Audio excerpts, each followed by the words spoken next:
Bonjour à tous, j'espère que vous allez bien. Nous allons continuer nos petites vidéos aujourd'hui sur le CAP AEPE et notamment le P2. On va regarder essentiellement aujourd'hui les projets, on va regarder ensemble le référentiel, des sujets qui sont déjà tombés pour voir à peu près est-ce que cette notion de projet que vous avez peut-être dans vos cours, est-ce qu'elle est importante à mémoriser, est-ce que c'est une notion importante à retenir, est-ce que voilà, c'est une question qui revient souvent, qu'est-ce qui est vraiment important, qu'est-ce que je dois apprendre pour le P2, pour réussir cette matière, est-ce que justement cette notion de projet que je n'arrive pas vraiment à comprendre, est-ce que je dois la retenir? Donc je vais essayer d'y répondre de façon claire, si possible, bien évidemment. Pour ceux qui ne me connaissent pas, donc je suis Béatrice Monnier, formatrice pour les CAP AEPE sur Toulouse. Et hop, c'est parti!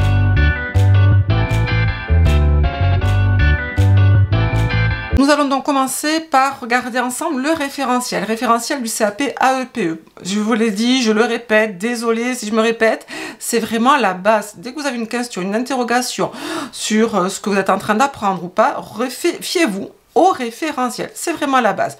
Et donc là, c'est parti, on va faire un partage d'écran et on va regarder ensemble qu'est-ce que nous dit le référentiel. Est-ce que justement cette partie est importante? Hop. Alors, si vous regardez bien, voilà, donc là, je suis sur le référentiel du CAP AEPE. Un petit rappel, vous l'avez sur mon site, sur la page boîte à outils, en accès libre et gratuit. Le dernier référentiel, attention, parce qu'il y a eu des petites modifications, donc c'est important d'avoir le dernier. Et donc là, vous avez donc cette fameuse partie RS1, assurer une assistance pédagogique au personnel enseignant. Et on vous dit, dans cette partie, voilà, je n'invente pas, vous voyez, hein, preuve à la pluie, voyez, ce que vous êtes censé connaître, connaissance, le projet d'école, le projet pédagogique, bon, le plan personnalisé de scolarisation, ça c'est une autre vidéo qu'on fera, hein, c'est notamment sur justement l'école inclusive, mais vous avez également le projet éducatif territorial. Donc là, il vous en cite notamment 3, hein, vous avez vu, projet d'école, projet pédagogique, projet éducatif territorial, le fameux PEDT, mais attention, il en existe d'autres. Et justement, dans les sujets, il y en a certains autres qui tombent sans que ça soit marqué dans le référentiel. Donc il est très très important quand même d'avoir l'ensemble des projets de l'éducation nationale. Donc du coup, maintenant, ce qu'on va faire, on va regarder un petit peu les sujets pour voir justement ceux qui tombent tout le temps. Alors, juste petit rappel, là je vais vous montrer 3 sujets. Attention, si vous regardez les sujets, là aussi vous les avez sur mon site, hein, page boîte à outils, sur la page anale, systématiquement, quasiment chaque année, vous avez un projet dans les annexes ou dans le document. Mais vraiment, c'est systématique. Alors là, c'est le sujet de Métropole Session 2022.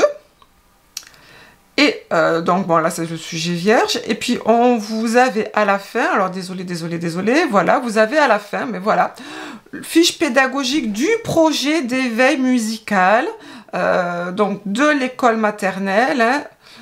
Vous êtes titulaire du CAP AEPE, vous exercez en tant qu'ATSEM à l'école maternelle.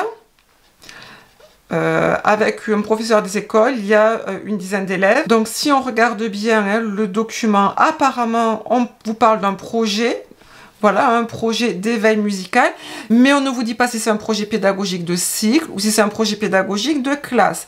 C'est-à-dire, est-ce que c'est un projet pédagogique de l'ensemble du cycle 1, voilà, qui a été peut-être donc du coup réalisé par l'ensemble de l'équipe pédagogique et de l'équipe éducative, ou est-ce que c'est uniquement un projet pédagogique de classe, c'est-à-dire fait par un enseignant pour sa propre classe sur une année donnée, ou sur, attention, peut-être une semaine, ou on va dire une période donnée.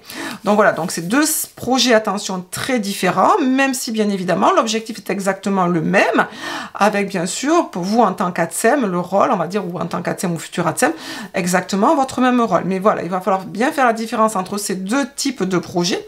Projet pédagogique de cycle et projet pédagogique de classe. Projet pédagogique de cycle pour l'ensemble du cycle 1, c'est-à-dire l'ensemble de l'école maternelle. Projet pédagogique de classe uniquement pour la classe. Donc là, apparemment, dans ce document, c'était plutôt un projet pédagogique de classe. Regardons maintenant celui-là, session 2021. Là, pareil, on vous dit l'équipe pédagogique et éducative travaille à la mise en place d'un projet sur le jardin pédagogique. Donc là, on serait plutôt sur un projet pédagogique de cycle, puisqu'il a été mis en place par l'équipe pédagogique et l'équipe éducative. Et on vous parle bien on va dire, de cohésion. Donc c'est pour l'ensemble de l'école. Donc là, on est dans un projet pédagogique de cycle. Tout à l'heure, on est dans un projet pédagogique de classe. Maintenant, on est sur la session 2022, mais attention, les Antilles. Il apparaît, si on va à la fin, vous avez un projet d'accueil de l'école. Attention, un projet d'accueil. Donc là, on est encore dans un autre projet. Ici, nous sommes en 2020. Et là, attention, c'est un projet pédagogique d'une sortie scolaire pour une école sur un temps donné bien comme il faut. Donc là aussi, attention, nous sommes dans un projet pédagogique de classe. Donc vous voyez à peu près vraiment de très nombreux sujets parlent de projet pédagogique. Ces fameux projets, censés connaître le projet d'école, le projet pédagogique de cycle, le projet pédagogique de classe, le projet pédagogique périscolaire, le projet pédagogique périscolaire territorial, qu'on appelle également le PEDT, et le projet d'accueil et de scolarisation. Ces fameux 6 projets tombent très régulièrement, on vient de le voir dans les sujets. Qu'est-ce qu'il est important de connaître? Il est important, bien évidemment, de connaître votre rôle en tant qu'ATSEM.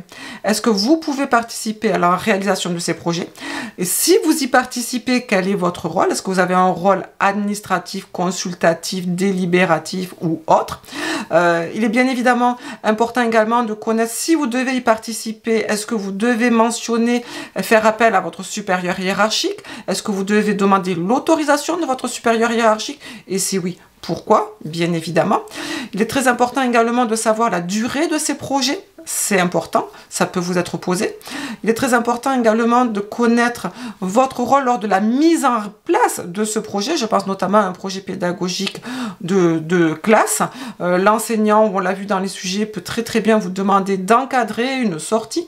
L'enseignant peut vous proposer de prendre la responsabilité d'un groupe d'enfants, lors notamment d'un petit atelier lors d'une sortie. En prenant par exemple, c'était le cas dans un sujet, un atelier, on va dire, continu, un atelier raconter une histoire. Donc, quel est votre rôle? Qu'est-ce que vous pouvez faire lors de cet atelier? C'est important également de connaître l'objectif des projets. D'ailleurs, ce sont très souvent des questions fréquentes dans les questions EP2 si ça tombe. Quel est l'objectif du projet? Il est également mentionné dans le référentiel de connaître les étapes de la construction du projet, notamment avec la mise en place d'un bilan, la mise en place d'objectifs, la mise en place d'évaluation. Je parle bien, attention, d'évaluation du projet, pas des évaluations des enfants, bien évidemment.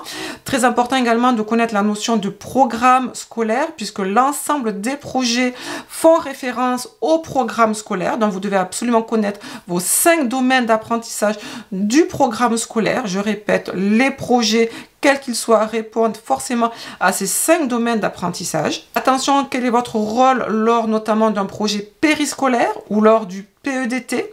Est-ce qu'il y a une différence entre votre rôle lors de ces 2 projets et justement lors des rôles du projet de classe ou des projets de cycle? Est-ce que vous avez exactement la même responsabilité, notamment vis-à-vis des enfants? On peut vous demander également la durée du projet. Est-ce que ce sont des projets qui sont permanents ou est-ce qu'ils ont une durée de 3, 5 ans, 1 an, 6 mois et ainsi de suite? Le projet de cycle, par exemple, il est valable 3 à 5 ans, alors que le projet de classe de l'enseignant, lui, sera valable peut-être sur une année, comme c'était le cas notamment lors d'une sortie scolaire. Une fois que la sortie scolaire elle est terminée, forcément, ce projet, il est terminé, forcément. Donc, ça peut vraiment, vous voyez, varier. Voilà, toutes ces notions-là, bien évidemment, vous devez les connaître. Donc, à la question, est-ce que ces projets, est-ce que c'est vraiment quelque chose d'important? Oui, bien évidemment, vous devez absolument connaître les projets. Vous ne pouvez pas aller à l'EP2 sans connaître les projets.